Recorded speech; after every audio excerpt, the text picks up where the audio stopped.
Dalam surah An-Nahl ayat 18 Allah berfirman, A'udzubillahi minasyaitonirrajim, wa in ta'uddu ni'matallahi la tuhsuha. Dan jika kalian menghitung-hitung nikmat Allah, maka kalian tidak akan mampu untuk menghitungnya. Begitu banyak nikmatnya Allah, Bapak Ibu sekalian. Kita berbuat maksiat, pelanggaran-pelanggaran, Allah masih bisa memberikan kita oksigen gratis, cahaya masih bisa ditangkap oleh mata kita, telinga kita masih bisa menangkap suara sehingga mengetahui apa yang diinginkan oleh kita. Setelah bertahun-tahun berbuat dosa, dengan taubat kepada Allah, Allah bisa ampuni. Itu luar biasa.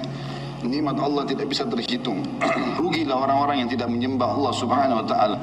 Dan kalau seandainya, kata Ibnu Taimiyah rahimahullah, orang-orang yang bermaksiat kepada Allah itu tahu bagaimana nikmatnya keimanan yang ada dalam hati kami ini, sehingga kami bisa menangis dan kami bisa merasakan dekatnya dengan Allah, bahkan merindukan surga dan selalu merasa diri jauh dari neraka, maka niscaya mereka akan membelah dada-dada kami dan mengambil keimanan itu, karena mereka tidak akan pernah merasakannya.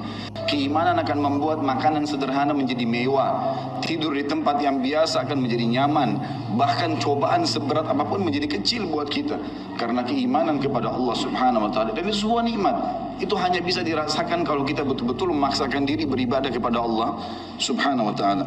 Dalam surah An-Nahl ayat 18 Allah berfirman, A'udzubillahi minasyaitonirrajim, wa in ta'uddu ni'matallahi la tuhsuha. Dan jika kalian menghitung-hitung nikmat Allah, maka kalian tidak akan mampu untuk menghitungnya. Begitu banyak nikmatnya Allah, Bapak Ibu sekalian. Kita berbuat maksiat, pelanggaran-pelanggaran, Allah masih bisa memberikan kita oksigen gratis, cahaya masih bisa ditangkap oleh mata kita, telinga kita masih bisa menangkap suara sehingga mengetahui apa yang diinginkan oleh kita. Setelah bertahun-tahun berbuat dosa, dengan taubat kepada Allah, Allah bisa ampuni. Itu luar biasa. Nikmat Allah tidak bisa terhitung. Rugilah orang-orang yang tidak menyembah Allah Subhanahu wa taala. Dan kalau seandainya, kata Ibnu Taimiyah rahimahullah, orang-orang yang bermaksiat kepada Allah itu tahu bagaimana nikmatnya keimanan yang ada dalam hati kami ini, sehingga kami bisa menangis dan kami bisa merasakan dekatnya dengan Allah, bahkan merindukan surga dan selalu merasa diri jauh dari neraka, maka niscaya mereka akan membelah dada-dada kami dan mengambil keimanan itu, karena mereka tidak akan pernah merasakannya.